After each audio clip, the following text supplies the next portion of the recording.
Okay okay തുടങ്ങാറായോ?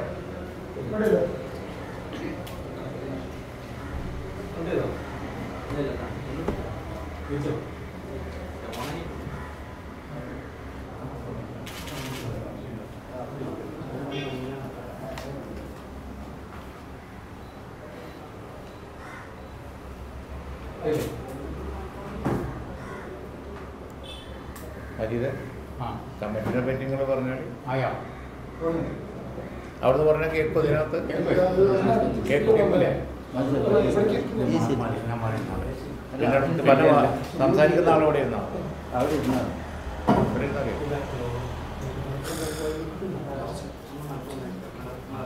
തുടങ്ങലോ?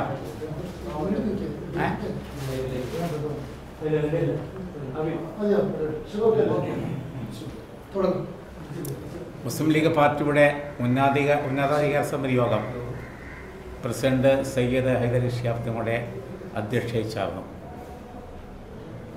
ഇന്നത്തെ യോഗത്തിലെ ഒരു പ്രധാനപ്പെട്ട കാര്യം എന്ന് പറയുന്നത് കേരള കോൺഗ്രസുമായുള്ള പ്രശ്നങ്ങൾ UDF അത് ചർച്ച നടത്തിക്കൊണ്ടിരിക്കുകയാണ്. മുസ്ലിം ലീഗ് പാർട്ടിയെ പ്രതികരിച്ച് കഴിഞ്ഞ ദിവസം കുഞ്ഞാലിക്കുട്ടി സാഹിബും അതുപോലെ മുനീർ സാഹിബും ചർച്ചയ്ക്ക് തിരുവനന്തപുരത്ത് പോയിരുന്നു. UDFുമായുള്ള ചർച്ച, കോൺഗ്രസും നമ്മളുമായുള്ള ചർച്ച, കേരള കോൺഗ്രസിൻ്റെ രണ്ടീവാമുള്ള ചർച്ചയിൽ അവർ പങ്കെടുത്തിരുന്നു. അപ്പോൾ തിരുവനന്തപുരം നടന്നുള്ള ചർച്ചയുടെ റിപ്പോർട്ട് ഇന്നത്തെ യോഗത്തിൽ അവതരിപ്പിച്ചു. ആ കാര്യങ്ങളെപ്പറ്റി പാർട്ടി വിശദമായി ഇന്ന് ചർച്ച നടത്തി. എൻ്റെ മറ്റു വിഷയങ്ങൾ പറയും. അതോടൊപ്പം തന്നെ ഈ പ്രവാസികളെ സംബന്ധിച്ചുള്ള പ്രശ്നങ്ങൾ അതിരൂക്ഷമായ രീതിയിൽ വന്നുകൊണ്ടിരിക്കുകയാണ്.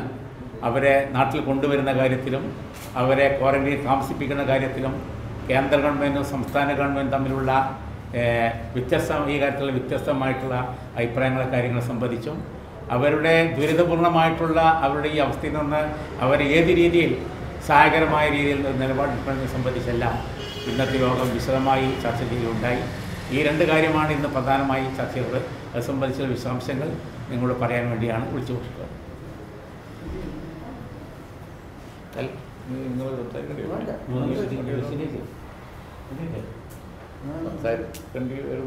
പറയുന്നല്ലോ അജി സംസാരിച്ച് കഴിഞ്ഞല്ലോ. അല്ല, ഇതാണ് പ്രധാനമായിട്ടും ഉള്ള അജണ്ടകൾ ഇതായിരുന്നു. അപ്പോൾ അതിൽ കേരള കോൺഗ്രസിൻ്റെ വിഷയം വളരെ വിശദമായി പാർട്ടി വിലയിരുത്തി. ഇന്നലെ കോൺഗ്രസിൻ്റെ കമ്മിറ്റി ചേർന്ന് വിലയിരുത്തിയത് പശ്ചാത്തലത്തിൽ ഞങ്ങളും വിലയിരുത്തി. അപ്പോൾ പാർട്ടി പറഞ്ഞത്, തങ്ങളുടെ അധ്യക്ഷതയിൽ ചേർന്ന കമ്മിറ്റി പറഞ്ഞത് ഇത് സംബന്ധിച്ച് ഞങ്ങളോട് ആവശ്യമാണെങ്കിൽ ചർച്ച തുടർന്നു കൊള്ളാനാണ്. കോൺഗ്രസ് ഈ കാര്യത്തിൽ ചില നിലപാടുകൾ വ്യക്തമാക്കിയിട്ടുണ്ട്. അപ്പോൾ ആദ്യം കോൺഗ്രസുമായിട്ട് സംസാരിച്ചിട്ട് ബാക്കിയുള്ള ആളുകളുമായിട്ട് ഇന്ന് തന്നെ വീണ്ടും കോണ്ടാക്റ്റ് ചെയ്യും. എന്തെങ്കിലും അത് സംബന്ധിച്ച് പറയാനുണ്ടെങ്കിൽ അപ്പോൾ നിങ്ങളോട് ഷെയർ ചെയ്യാം. പക്ഷേ ഇന്നലെ പൊളിറ്റിക്കൽ കാര്യ സമിതി ചേർന്ന് കാര്യങ്ങൾ ചർച്ച ചെയ്ത സ്ഥിതിക്ക് ഞങ്ങളും ഇന്ന് ആ വിഷയം ചർച്ച ചെയ്തു എന്നുള്ള വിഷയമാണ് പാർട്ടി ജനറൽ സെക്രട്ടറി നിങ്ങളെ അറിയിച്ചത്. കൂടുതൽ വിവരങ്ങൾ അടുത്ത ദിവസങ്ങളിൽ തുടർന്ന് ഞങ്ങൾ പറയാം. രണ്ടാമത്തത് പറഞ്ഞ സീരിയസ് ആയിട്ടുള്ള അജണ്ട പ്രവാസികളുടെ വിഷയമാണ്. പ്രവാസികളുടെ വിഷയം മാത്രമല്ല ഇപ്പോൾ മൊത്തം ഈ കോവിഡ് കാര്യത്തിൽ കേരള ഗവൺമെൻറ് ബംഗിൾ ചെയ്തുകൊണ്ടിരിക്കുകയാണ്. കേന്ദ്ര ഗവൺമെൻറ് ലോക്ക്ഡൗണൊക്കെ ബംഗിൾ ചെയ്തു. ഇപ്പോൾ ഇത് സംബന്ധിച്ച് വീണ്ടും കേരള ഗവൺമെൻറ്റും ഒരുപാട് വീഴ്ചകൾ വരുത്തിക്കൊണ്ടിരിക്കുകയാണെന്നാണ് ഇന്ന് കമ്മിറ്റി വിലയിരുത്തിയത്. ആദ്യം പറഞ്ഞു വേണ്ടത്ര ക്വാറന്റൈൻ സൗകര്യം ഞങ്ങളെടുത്തിട്ടുണ്ട്. ഇപ്പോൾ ക്വാറന്റൈൻ സൗകര്യം ഒട്ടുമില്ലാത്തതുപോലെയാണ് മനസ്സിലാകുന്നത്. കാരണം എല്ലാവരോടും വീട്ടിൽ പോകാൻ പറഞ്ഞിരിക്കുകയാണ്. വീട്ടിൽ പോകാൻ പറഞ്ഞിരിക്കുകയാണ്. ശരി, അത് സംബന്ധിച്ചുള്ള വ്യക്തമായ മോണിറ്ററിംഗ് ഉണ്ടോ, എല്ലാ കാര്യങ്ങളും ഗവൺമെൻറ് പറയുന്നത് ശരിയാണോ എന്നുള്ളതാണ് അത് സംബന്ധിച്ചുള്ള വിഷയം. ആദ്യം ക്വാറന്റൈൻ സൗകര്യം ഉണ്ട് എന്ന് പറഞ്ഞിട്ട് എത്രയാണ് പറഞ്ഞത്? 2,02,000 അത്രയും ഉണ്ട് എന്ന് പറഞ്ഞിട്ട് ഇപ്പോൾ അതില്ല എന്നുള്ളത് വ്യക്തമായിരിക്കുകയാണ്. വാർത്താമാധ്യമങ്ങളൊക്കെ ആ വിഷയങ്ങൾ പുറത്തു കൊണ്ടുവന്നു. അത് സംബന്ധിച്ച് വ്യക്തമായിരിക്കുകയാണ്. വേണ്ടത്ര ക്വാറന്റൈൻ സൗകര്യം ഗവൺമെൻറ് ഏർപ്പെടുത്തിയിട്ടില്ല. മാത്രമല്ല, സന്നദ്ധ സംഘടനകൾ, ഞങ്ങളെ പാർട്ടി ഉൾപ്പെടെ, നമ്മുടെ പാർട്ടിയുടെ കീഴിലുള്ള എല്ലാ സൗകര്യങ്ങളും ചെയ്തതാധികളി തങ്ങളുണ്ട്. ഏതായാലും തങ്ങളുടെ പ്രസിഡന്റ്ഷിപ്പിലുള്ള സകല സാധനങ്ങളും ഞങ്ങൾ വിട്ടുകൊടുത്തു. എല്ലാവരും ഞങ്ങൾ സഹകരിച്ചുകൊണ്ടിരിക്കുകയാണ്. പക്ഷേ അതൊന്നും ഗവൺമെൻറ് ഉപയോഗപ്പെടുത്തിയിട്ടില്ല. ഉപയോഗപ്പെടുത്താതെ ഇത്രയും സമയം കളഞ്ഞു. അവസാനം ഇപ്പോൾ വീടുകളിൽ നിന്നാണ് പറയുന്നത്. ഇനി അതിൻ്റെ സ്ഥിതി എന്താണ്? അപ്പോൾ അതാ പറഞ്ഞത്, ഗവൺമെൻറ് മൊത്തം ഈ വിഷയം ബംഗിൾ ചെയ്തുകൊണ്ടിരിക്കുക. പ്രവാസികളെ വരവാണെങ്കിൽ കേന്ദ്ര ഗവൺമെൻറ് വെച്ച് താമസിപ്പിച്ചു. അവിടെയാണെങ്കിലും ഇതര സംസ്ഥാനങ്ങളിലാണെങ്കിലും രോഗം കൂടുതൽ പരന്നിട്ടാണ് ഇപ്പോൾ ആളുകളെ കൊണ്ടുവരുന്നത്. കുറച്ചുകൂടി നേരത്തെ കൊണ്ടുവന്നിരുന്നു എന്നുണ്ടെങ്കിൽ ഇന്ന് ഈ ദയനീയ അവസ്ഥ ഉണ്ടാവില്ലായിരുന്നു. കഴിഞ്ഞു, അത് പോട്ടെ, ഇപ്പോൾ മനസ്സിലാക്കാം. ഒന്നും ഇപ്പം ചെയ്യാൻ കഴിയില്ല, കഴിഞ്ഞു പോയ കാര്യം. പക്ഷേ ഇപ്പോൾ എങ്ങനെയെങ്കിലും അവിടെ നിന്ന് രക്ഷപ്പെടാൻ നോക്കുമ്പോൾ, മരണത്തിൽ നിന്ന് രക്ഷപ്പെടാൻ നോക്കുമ്പോൾ, കേന്ദ്ര ഗവൺമെൻറ് മറ്റേ ഫ്ലൈറ്റുകൾ, വന്ദേ ഭാരത് ഫ്ലൈറ്റിൻ്റെ പുറമെ ചാർട്ടേഡ് ഫ്ലൈറ്റ് അനുവദിച്ചപ്പോൾ അതിന് ഒരുപാട് കണ്ടീഷൻ വെച്ചിട്ട് അതും പ്രയാസകരമായി വരികയാണ്. വലിയ പ്രയാസകരമായി വരികയാണ്. ഫലത്തിൽ ചാർട്ടേഡ് ഫ്ലൈറ്റുകൾ ആർക്കും കൊണ്ടുവരാൻ പറ്റാതാവും. അതാണ് സ്ഥിതി, അതിന് വെച്ചിരിക്കുന്ന കണ്ടീഷൻ. അല്ലെങ്കിൽ പലരും പ്രവാസികൾ ആവശ്യപ്പെടുന്നത് കേരള ഗവൺമെൻറ് ഇടപെട്ട് ഫെയറിൻ്റെ കാര്യത്തിൽ ഗവൺമെൻറ് എന്തെങ്കിലും ചെയ്യണം, സർക്കാർ ചെയ്യണം. ഇത് സംബന്ധിച്ച് കൂടുതൽ കാര്യങ്ങൾ പറയാനുണ്ട്. ഇന്ന് ചർച്ച ചെയ്തതിൻ്റെ ചുരുക്കാൻ ഞാൻ പറഞ്ഞത്. ബഷീർ സാഹിബ് ആ കാര്യങ്ങൾ കുറച്ചും കൂടി പറഞ്ഞോളൂ. അതായത് ഇതിലിപ്പോൾ കുഞ്ഞാൻ സാഹിബ് പറഞ്ഞു അതിൻ്റെ കാര്യം. അതായത് ഗവൺമെൻറ് ഒന്നാമത്തെ പ്രശ്നം ചാർട്ടേഡ് ഫ്ലൈറ്റുകളെ പറ്റി, മറ്റു ഫ്ലൈറ്റ് ചാർട്ടേഡ് ചെയ്തിരിക്കട്ടെ, പിന്നെ പറയാം. മറ്റേ ഫ്ലൈറ്റിനെ സംബന്ധിച്ചിടത്തോളം കേന്ദ്ര ഗവൺമെൻറ് MOSൻ്റെ ഒരു പ്രസ്താവനയാണ്. ഇപ്പോഴാണ് ഞങ്ങൾ വണ്ടിയത്. സ്റ്റേറ്റ് ഗവൺമെൻറ് എന്ന് പറഞ്ഞതും വ്യക്തമല്ല. ഞങ്ങൾ ചോദിക്കുന്നൊരു കാര്യം, എന്തിനാണ് ഇവരിങ്ങനെ മാറ്റിമറിച്ച് പറഞ്ഞുകൊണ്ടിരിക്കുന്നത്? രണ്ട് കൂട്ടർക്കും ഈ കാലത്ത് അവരുടെ വെബ്സൈറ്റ് ഉണ്ട്. അവർക്ക് എന്തുകൊണ്ടാണ് പബ്ലിക് ഡൊമൈനിൽ കേന്ദ്ര ഗവൺമെൻറ് കത്തിരുന്നതാണ്, സ്റ്റേറ്റ് ഗവൺമെൻറ് കത്തിരുന്നതാണെന്ന് എന്തുകൊണ്ട് അവർക്ക് പറഞ്ഞുകൂടാ? അപ്പോൾ യഥാർത്ഥത്തിൽ എല്ലാവരെയും കബളിപ്പിക്കുന്ന വിധത്തിലുള്ള ഒരു സമീപനമാണ് അതെടുക്കുന്നത്. ചാർട്ടേഡ് ഫ്ലൈറ്റിൻ്റെ കാര്യത്തിൽ ഗവൺമെൻറ് വെക്കുന്ന കണ്ടീഷൻസ് ഈ സ്വാഭാവികമാണ്. ഈ പബ്ലിക് ഏരിയ അല്ലെങ്കിൽ വരുന്നതിന് ചാർജ് കൂടും. അപ്പോൾ ചാർജ് കൂടുമെങ്കിൽ ആ ചാർജ് കൂടുന്നു വേണ്ട ഗവൺമെൻറ് നേരെ ചെയ്തോട്ടെ, ചെയ്തോട്ടെ. ഗവൺമെൻറ് ചെയ്യില്ല, മറ്റുള്ളവർ ചെയ്യാൻ സമ്മതിക്കില്ല എന്നുള്ളതാണ്. അനാവശ്യമായിട്ട് സാങ്കേതിക തടസ്സങ്ങൾ വെച്ചുകൊണ്ട് ആൾക്കാരെ ഇവർ കൊണ്ടുവരികയില്ല, കൊണ്ടുവരാൻ സമ്മതിക്കുകയില്ല എന്നുള്ള ഒരു സ്വഭാവത്തിലേക്കാണ് കാര്യങ്ങൾ പോകുന്നത്. കൃത്യമാണത്. രണ്ടാമത്തെ കാര്യം അദ്ദേഹം ചൂണ്ടിക്കാണിച്ച പോലെ ക്വാറന്റൈൻ സൗകര്യത്തിൻ്റെ കാര്യമാണ്. ഇവിടെ ആദ്യം മുതലേ ഒരു തർക്കമുണ്ടായിരുന്നു. എന്താണ്? കേന്ദ്ര ഗവൺമെൻറ് പറഞ്ഞു ഇൻസ്റ്റിറ്റ്യൂഷണൽ ക്വാറന്റൈനാണ് വേണ്ടത്, സ്റ്റേറ്റ് ഗവൺമെൻറ് പറഞ്ഞു ഞങ്ങൾ ഹോം ക്വാറന്റൈന് വേണ്ടിയിട്ടുള്ള സമിതിയാണ്. അതിനുശേഷം അവരിവിടെ കുഞ്ഞാൻ സാഹിബ് പറഞ്ഞ പോലെ കോടതിയിൽ ഒരു സ്റ്റേറ്റ്മെൻറ്റ് കൊടുത്തവർ ഞങ്ങളിവിടെ എല്ലാം റെഡിയാണ്, 2 ലക്ഷത്തോളം ബെഡുകൾ, സ്ഥലങ്ങൾ ഇവിടെ സജ്ജീകരിച്ച് വെച്ചിട്ടുണ്ട് എന്നവർ പറഞ്ഞു. പൊതുജനങ്ങളെ പ്രതിനിധീകരിച്ചിട്ടുള്ള രാഷ്ട്രീയ പ്രസ്ഥാനങ്ങൾ മറ്റും പ്രത്യേകിച്ച് നമ്മുടെ പാർട്ടിയൊക്കെ തന്നെ കൃത്യമായിട്ട് പറഞ്ഞു നിങ്ങൾക്ക് സൗജന്യമായിട്ട് ഞങ്ങൾ ക്വാറന്റൈൻ സൗകര്യങ്ങൾ വിട്ടുതരാം, അതിനുള്ള സൗകര്യങ്ങളുണ്ട് എന്ന് പറഞ്ഞു. ഗവൺമെൻറ് എന്ത് ചെയ്യും? ഗവൺമെൻറ് അവരുടേതായിട്ടൊരു ഫോർമുല വേറെ ഉണ്ടാക്കി, ഒരാഴ്ച ഇൻസ്റ്റിറ്റ്യൂഷണൽ ക്വാറന്റൈൻ, ബാക്കി ഹോം ക്വാറന്റൈൻ. ഇപ്പോൾ അവസാനം ചെന്ന് വന്നത് എങ്ങനെയാണ്? ഇപ്പം മിനിയാത്തോടു കൂടിയുള്ള സംഭവം എന്ന് പറഞ്ഞാൽ ഫ്ലൈറ്റ് ഇറങ്ങി വരുന്ന ആൾക്കാർ ഞങ്ങൾക്ക് വീട്ടിൽ സൗകര്യം ഉണ്ടെന്ന് ഒരു വാക്ക് പറഞ്ഞാൽ അവർ നേരെ വീട്ടിലേക്ക് അയക്കുന്നു. ഇരിക്കട്ടെ, അതാണെങ്കിൽ അതിനുള്ള കാര്യങ്ങളെ സംബന്ധിച്ചിടത്തോളം അത് കാണിക്കുന്ന എന്താണ്? ഇതുവരെ ഗവൺമെൻറ് പറഞ്ഞിരുന്ന കാപട്യമായിരുന്നു. എന്തേ അവർ പറഞ്ഞിട്ടുള്ള കോടതി കൊടുത്തിട്ടുള്ള മൊഴി പ്രകാരം ഇവരെന്താണ് ഇവിടെ തയ്യാറാക്കിയത്? അവർ പറയണമല്ലോ, ഞങ്ങൾക്ക് ഇത്ര ഇവിടെ ക്വാറന്റൈൻ സെൻറ്റർ ഞങ്ങൾ ചെയ്യുക എന്ന് പറഞ്ഞാൽ ഇന്നതാണ് ഞങ്ങൾ ചെയ്തത് എന്ന് പറയാൻ അവർക്ക് സാധിക്കുമോ? അവർ എവിടെയെങ്കിലും ചെയ്തിട്ടുണ്ടോ? ഹോട്ടലിലെ കാര്യത്തിൽ പിന്നെ അവർ പറഞ്ഞു അവർ വന്നാൽ ഹോട്ടലിൽ താമസിക്കാം.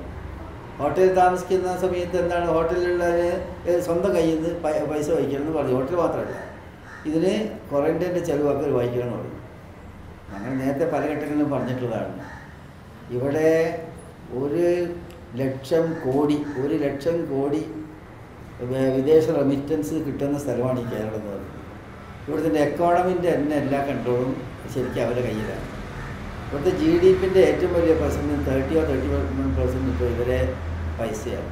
ഇതൊക്കെ ഉണ്ടായിട്ടും അവർക്ക് ഇങ്ങനെ ഒരു പ്രശ്നം വന്നിട്ട് അവരിവിടെ എത്തിക്കുന്ന കാര്യത്തിലെങ്കിലുമുള്ള ഇവിടുത്തെ ക്വാറന്റൈൻ സൗകര്യത്തിലെങ്കിലും ഉള്ള ഒരു സംഗതി അവർ വായിച്ചില്ലെന്ന് മാത്രമല്ല, നിങ്ങൾ വായിച്ചോളെന്ന് പറയുകയും ചെയ്തു. ഇപ്പോൾ സാധുക്കൾ വായിക്കാമെന്ന് പറഞ്ഞാൽ അതിൻ്റെയും കൺഫ്യൂഷൻ ഇപ്പോഴും തീർന്നിട്ടില്ല. അതിൻ്റെ ആവശ്യമില്ലല്ലോ. കാര്യം എന്താ അറിയോ, അവർ വീട്ടിലേക്ക് അയക്കല്ലേ. പിന്നെ വീട്ടിലെന്തോ ഒരു സമിതിയൊക്കെ ഉണ്ടാക്കിയിട്ടുണ്ടെന്ന് പറഞ്ഞു. ആ സമിതി എല്ലാ വീടുകളിലും പോയിട്ട് നോക്കാൻ കഴിയില്ല എന്നുള്ള യാഥാർത്ഥ്യമാണ്. എങ്കിൽ പോലും അക്കാര്യത്തിലൂടെ ഗവൺമെൻറ് അവ്യക്തതയും ആ നിലയിൽ തുടരുകയാണ്. അപ്പോൾ ഈ വേറൊരു പ്രശ്നം എന്ന് പറയുന്നത്, ഇവിടെ കുറേ ആളുകൾ ഇതിൻ്റെ ഫലമായിട്ട് മരിച്ചു. വലിയ നമ്പർ ആയിട്ടില്ല, മരിച്ച് കുറച്ച് പേരെങ്കിലും. അവർക്ക് ഗവൺമെൻറ് കോമ്പൻസേഷൻ കൊടുക്കണം. ഗവൺമെൻറ്റിൻ്റെ കോമ്പൻസേഷനെ പറ്റി ചോദിച്ചപ്പോൾ മുഖ്യമന്ത്രി ഇപ്പോഴും പറഞ്ഞിട്ട് അതിപ്പോൾ ആയിട്ടില്ല, അത് പറ്റില്ല എന്നുള്ള നിലയിലാണ് പറഞ്ഞതെന്ന് മനസ്സിലാക്കുന്നത്. അത് വളരെ അനിവാര്യമായിട്ടും ചെയ്യേണ്ടതാണ്. അവർക്ക് വന്നവരൊക്കെ തന്നെ നമുക്കെല്ലാം അറിയാം. ഈ രോഗം ബാധിച്ചിവിടെ വന്ന ആൾക്കാർ കൂടുതൽ അവരെ കുടുംബത്തിൻ്റെ നരകയാതന എല്ലാവർക്കും അറിയാവുന്ന കാര്യമാണ്. പിന്നെ ഗവൺമെൻറ് ആദ്യം ചെയ്യേണ്ടത് ഈ ശരിക്കും പറഞ്ഞാൽ ഇപ്പോഴത്തെ സ്ഥിതി എന്ന് പറഞ്ഞാൽ ഗവൺമെൻറ് ഗൗരവമായിട്ട് ചിന്തിക്കേണ്ടത്, ഇവരവിടെ വെച്ചുകൊണ്ടിരുന്നിട്ട് എന്താ കാര്യം? ഗൾഫ് രാജ്യത്ത് ഇവിടെയോ ക്വാറന്റൈൻ സൗകര്യം ഇല്ല എന്നുള്ളതായിരുന്നു അവർ പേടിയെങ്കിൽ ക്വാറന്റൈൻ അവർ ഏർപ്പെടുത്തിയിട്ടില്ലല്ലോ. എന്നാൽ പിന്നെ അവർ വന്നോട്ടെ. അവർ വരാതെ അവിടെ എത്തിയാൽ എന്താ സംഭവിക്കുകയെന്ന് വെച്ചാൽ, ആദ്യം ഒരു ഫ്ലൈറ്റിൽ വന്നിരുന്നാൽ ഒരു 25 രോഗികളാണ് ഉണ്ടായെങ്കിൽ ഇനി വന്നാൽ 50 ആകുമ്പോൾ കൂടി വരും. അവിടെയാണെങ്കിലോ അവിടുത്തെ സ്ഥിതി എന്ന് പറഞ്ഞാൽ അവിടുന്ന് വിളി എല്ലാ ദിവസവും ഇവിടെ വന്നുകൊണ്ടിരിക്കുകയാണ്. ആൾക്കാർ പറയുന്നത് എന്താണ്, അപ്പുറത്തെ രോഗിയുണ്ട് ഇപ്പുറത്തെ രോഗിയുണ്ട്, അതിൻ്റെ നടുവ് നിൽക്കുന്നുണ്ട്. അതിൻ്റെ പുറമേ ആണെങ്കിലോ പണ്ടുള്ള ചികിത്സ അവിടെ കിട്ടുന്നില്ല. അവിടെ പണ്ടുള്ള ആശുപത്രിയിൽ പോകേണ്ട ആളുകൾക്ക് ഇപ്പോൾ ചികിത്സ കിട്ടുന്നില്ല. അപ്പോൾ ഇതിൽ ഈ സ്പെഷ്യൽ കാറ്റഗറിയിൽ പെട്ടിട്ടുള്ള ഗർഭിണികൾ, സോക്കേടുള്ള ആൾക്കാർ, അതുപോലെ തന്നെ വിസ കാലാവധി കഴിഞ്ഞ ആൾക്കാർ, ഈ കാറ്റഗറിയിൽ തന്നെ ചെറിയൊരു ശതമാനത്തെ മാത്രമേ കൊണ്ടുവരാൻ പറ്റിയിട്ടുള്ളൂ. അപ്പോൾ അത് വ്യാപകമായിട്ട് അവരവിടെ കൊണ്ടുവരണം. അതിനും തടസ്സം നിൽക്കുന്നു. അവിടെ നടക്കുന്നതിനെ പറ്റി ഇവർ നിശബ്ദത പാലിക്കുകയാണ്. വളരെ പേടിയിലല്ല അവർ എല്ലാ ഗൾഫ് രാജ്യങ്ങളിൽ നിന്നും കരച്ചിൽ തന്നെ വന്നുകൊണ്ടിരിക്കുന്നത്. അപ്പോൾ ഗവൺമെൻറ് ചെയ്യുന്ന ക്രൂരമായിട്ടുള്ള ഒരു സംഗതിയാണ്. ഇത്തരം കാര്യങ്ങളിൽ ഗവൺമെൻറ്റിൻ്റെ തെറ്റായിട്ടുള്ള നയം തിരുത്തിയില്ലെങ്കിൽ ഇനിയും ഒരുപാടും ആൾ മരിക്കുന്നുള്ള സ്വഭാവത്തിലാണ് അവിടുത്തെ സാഹചര്യം. ഈ കാര്യങ്ങളെല്ലാം ഞങ്ങൾ ഗൗരവമായിട്ട് ഡിസ്കസ് ചെയ്തിട്ട് കാര്യങ്ങൾ, അതുകൊണ്ട് ഗവൺമെൻറ് കൃത്യമായിട്ട് കാര്യങ്ങൾ ജനങ്ങളെ അറിയിക്കണം. ഇപ്പോഴും കാപട്യമാണ് കുഞ്ഞാലി സാഹിബ് പറഞ്ഞത് ഭംഗി ചെയ്തുകൊണ്ടിരിക്കുകയാണ്. അതുകൊണ്ട് കൃത്യമായിട്ട് അവർ പറയണം. അവർ ഈ ആളെ എടുത്ത് കൊണ്ടുവരുന്ന കാര്യത്തിൽ വളരെ സ്പീഡിൽ അവർ കാര്യങ്ങൾ ചെയ്യണം. ഒരു ഫ്ലൈറ്റ് വന്ന് ഇവിടെ വലിയ ഫ്ലൈറ്റ് ജംബോ ജെറ്റ് ഇവിടെ ഇറക്കാൻ കഴിയില്ല എന്ന് പറഞ്ഞ് പോയി. ഒരു ഫ്ലൈറ്റിൽ 10, 20, 250 ആൾ വന്നിട്ട് എന്താ കാര്യം? അങ്ങനെയാണെങ്കിൽ സ്പെഷ്യൽ കാറ്റഗറിയിൽപ്പെട്ട ആളുകളെ പോലും എപ്പോഴാണ് കൊണ്ടുവന്ന് തീരുക? അപ്പോഴത്തേക്ക് അവിടെ സോക്കേട് വന്നിട്ട് കുറേ ആളുകൾ മരിച്ചിട്ടുണ്ടാകുന്ന സ്ഥിതി വന്നുകൊണ്ടിരിക്കുകയാണ്. അവിടെയുള്ള മരണ റേറ്റ് വളരെ കൂടുകയാണ്. അത്ഭുതകരമായ വിധത്തിലാണ് ഇതിൻ്റെ വർദ്ധിക്കുന്നത്. അപ്പോൾ അതെല്ലാം ഗവൺമെൻറ് ഗൗരവമായിട്ട് കാണണം. ഈ മരിച്ചവരുടെ കുടുംബത്തിന് കോമ്പൻസേഷൻ കൊടുക്കണം. എന്നിത്യാദി കാര്യങ്ങളാണ് ഞങ്ങൾ ഇന്ന് സംസാരിച്ചത്. പ്രവാസി സംഘടനകളുടെ പ്രതിയാണ് KP മുഹമ്മദ് കുട്ടി. അവർ പ്രവാസി സംഘടനകളൊക്കെ വീക്ഷിക്കുകയാണ്. ഇല്ലെങ്കിൽ അവർ പ്രക്ഷോഭം തുടങ്ങുന്ന സ്ഥിതിയിലേക്ക് പോവുകയാണ്. തുടർ നടപടികളെക്കുറിച്ച് അവർ ആലോചിക്കാതെ അവർ സെപ്പറേറ്റ് പറയും. ഇപ്പോഴല്ല നിങ്ങളൊക്കെ പറയുന്നത് കേരള കോൺഗ്രസിന്റെ കാര്യത്തിൽ കോൺഗ്രസ് ഇന്നലെ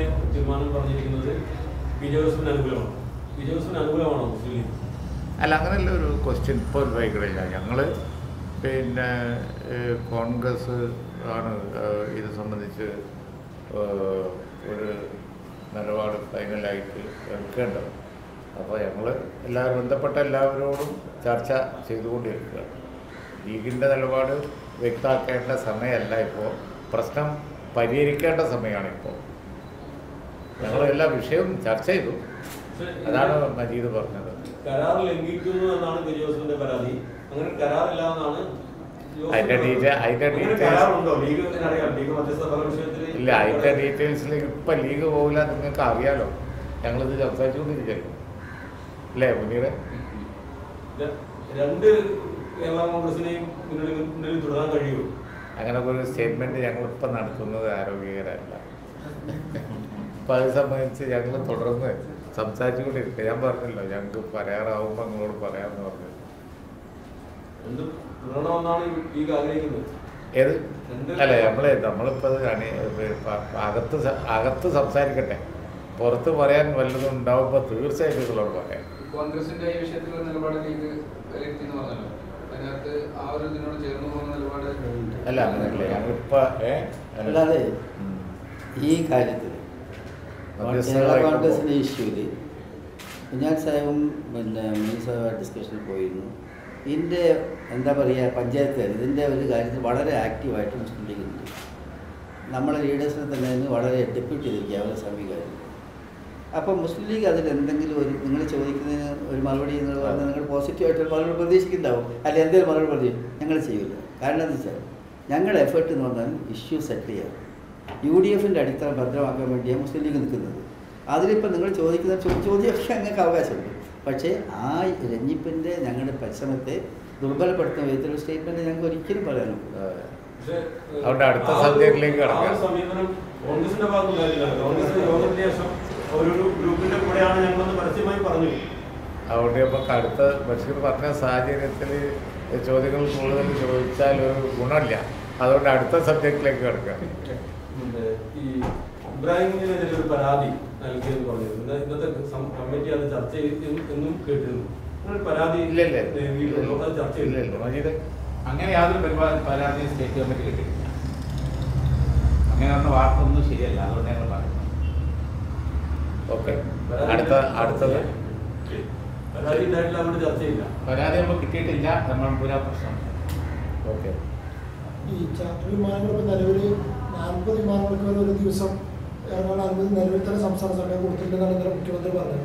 12 വിമാനങ്ങൾ പോലും വരുന്നില്ല എന്ന് മുഖ്യമന്ത്രി പറഞ്ഞില്ല. ഏത് ചാർട്ടർ വിമാനങ്ങൾക്ക് ഒരു ദിവസം 40 വിമാനങ്ങൾക്ക് വരെ വരാൻ അനുമതി നൽകിയിട്ടുണ്ട്. പക്ഷേ 12 വിമാനങ്ങൾ പോലും ഇപ്പോൾ നിലവിൽ വരുന്നില്ല.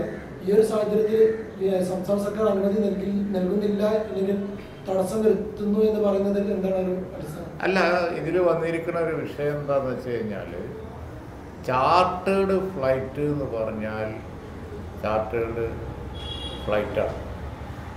അതിൻ്റെ ഫെയർ അതിന് ചില മാനദണ്ഡങ്ങളുടെ അടിസ്ഥാനത്തിൽ വരുന്നതാണ്. അപ്പോൾ ഫ്രീ ആയിട്ട് കൊണ്ടുവരണമെന്നുണ്ടെങ്കിൽ സന്നദ്ധ സംഘടനകൾക്കൊക്കെ ടിക്കറ്റ് സ്പോൺസർ ചെയ്യാം.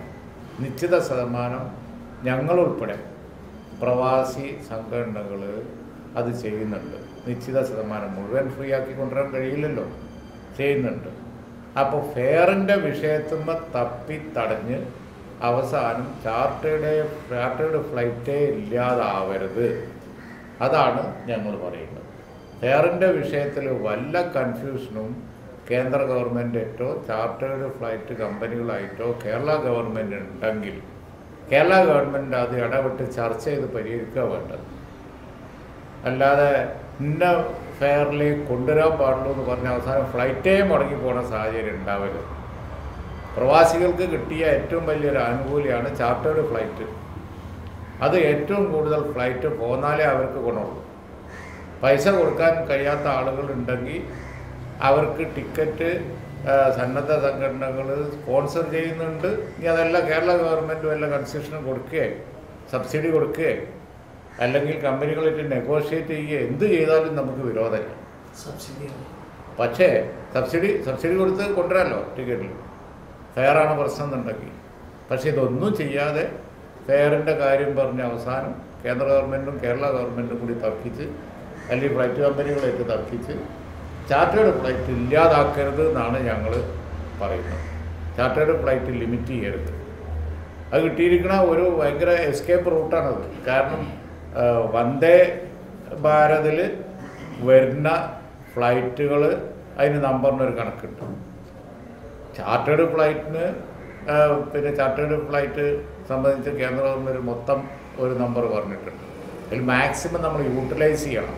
ഫെയർ സംബന്ധിച്ച് കേരള ഗവൺമെൻറ്റിന് എന്തെങ്കിലും നിലപാടുണ്ടെങ്കിൽ അത് കുറക്കണം എന്നാണെങ്കിൽ ഞങ്ങൾക്ക് ആർക്കും അതിൽ വിരോധമില്ല.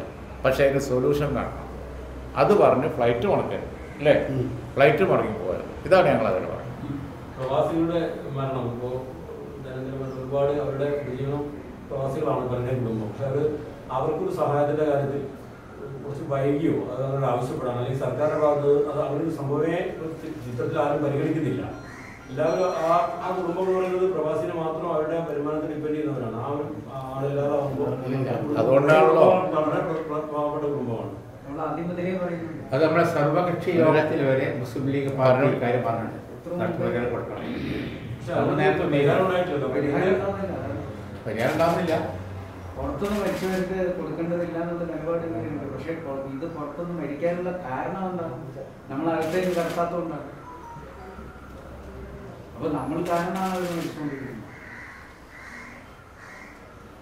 ഒരു 10 ലക്ഷം വെച്ച് കൊടുക്കുകയാണെങ്കിൽ ആകെ 15. അല്ല, ഒരു കാര്യം കൂടി പറയാം. നമ്മുടെ പ്രവാസികളുടെ വിഷയം മാത്രമല്ല, പഠിക്കാൻ പോയ വിദ്യാർത്ഥികൾ പല സ്ഥലത്തും ഇതേ സ്ഥിതിയിലുണ്ട്. ഗവൺമെൻറ്റുകളൊക്കെ കേന്ദ്രമായാലും സംസ്ഥാനമായാലും കുറച്ചും കൂടി സീരിയസ് ആവണം. കുറച്ചും കൂടി സീരിയസ് ആയില്ലെങ്കിൽ കേരളം എന്ന് പറഞ്ഞാൽ പുറത്തുള്ള മലയാളികളും കൂടി ഉൾപ്പെട്ടതാണ്, വിദ്യാർത്ഥികൾ ഉൾപ്പെടെ. അത് ഇനിയും ഇങ്ങനെ ബംഗിൾ ചെയ്താൽ വലിയ ദുരന്തം സംഭവിക്കും. അതുണ്ടാകുക. ലോക്ക്ഡൗൺ ബംഗിൾ ചെയ്തതിൻ്റെ ഫലമാണ് ഇന്ന് രോഗമില്ലാത്ത സമയത്ത് ബോംബെ നിന്ന് ആളുകൾക്ക് വേണമെങ്കിൽ വണ്ടി കയറി പോരായിരുന്നു. വെച്ച് താമസിപ്പിച്ച അവസാനം അവിടെ മാക്സിമം ആയപ്പോൾ ഇപ്പോഴാണ് അവിടുന്ന് വരുന്നത്. അതിൻ്റെ ഫലമാണ് ഈ നമ്പർ ഇങ്ങനെ കേരളത്തിൽ കണ്ടില്ലേ. ഇപ്പോൾ വരുന്നവരെ നമ്പർ എത്രയാണ്? ഇന്നലെ 94ആണ്. ഇത് വന്നത് എങ്ങനെ? ഇതിന് ഗവൺമെൻറ്റുകളും കൂടി ഉത്തരവാദിയാണ്. നേരത്തെ കൊണ്ടുവന്നിരുന്നു എന്നുണ്ടെങ്കിൽ എത്ര കുറച്ചായിരുന്നു. ചെന്നൈയിൽ കോവിഡേ ഉണ്ടായിരുന്നില്ല. ആ സമയത്ത് പോരാൻ പറഞ്ഞാൽ പോരെ. ലോക്ക്ഡൗൺ വരാൻ പോകുന്നുണ്ട്, വേഗം സെൽഫ് കൺട്രോളിൽ നിന്ന് പറഞ്ഞാൽ പോരായിരുന്നു. ഇതേ സ്ഥിതിയായിരുന്നു മാർച്ചിൽ വിദേശത്ത് നിന്ന് ഫ്ലൈറ്റ് വന്നപ്പോൾ. ഒരു ഫ്ലൈറ്റ് വന്ന 6 ആൾ 7 ആൾ ഇത്രേ പോസിറ്റീവ് കേസ് ഉണ്ടായിരുന്നുള്ളൂ. ഇപ്പോഴോ ഇതാണ് ബംഗിൾ ചെയ്യാണ് ഗവൺമെൻറ്റുകൾ. 2 ഗവൺമെൻറ്റും ബംഗിൾ ചെയ്യാണ്. ബംഗിൾ ചെയ്ത് ഇത് വളരെ കോസ്റ്റ്ലിയാണ്. ഇത് രാജ്യത്തിനും സംസ്ഥാനത്തിനും വലിയ ദുരന്തം ഉണ്ടാക്കും. അതാണ് ഞങ്ങൾ ഇന്നത് വിശദമായി ചർച്ച ചെയ്തത്. ഈ ചാർട്ടർ ചെയ്ത് വീട്ടിലെത്തുന്ന പ്രവാസികളുമായി അവരെ ക്വാറന്റൈൻ ചെയ്യേണ്ട കാര്യങ്ങളും മറ്റൊക്കെ സർക്കാർ ഒരു പ്രതികൂല നിലപാട് സ്വീകരിക്കുന്നു എന്നുള്ളൊരു ആരോപണപ്പെടുന്നുണ്ട്. രണ്ടൊരു വിവേചനം ചാർട്ടർ ചെയ്ത് വരുന്ന അതിലുള്ള പ്രവാസികളോട് വിവേചനം കാണിക്കുന്നു. ഫെയറിൻ്റെ കാര്യത്തിൽ ഗവൺമെൻറ്റിന് ആത്മാർത്ഥത ഉണ്ടായിരുന്നെങ്കിൽ ഫെയറിൻ്റെ കാര്യമാണ് വലിയ പ്രശ്നം തന്നെ. ഇപ്പോൾ ഈ വന്ദേ ഭാരതിൽ വരുന്നവരൊക്കെ അതിൽക്കൊക്കെ ഒരേ ട്രീറ്റ്മെൻറ്റാണോ കിട്ടുന്നത്?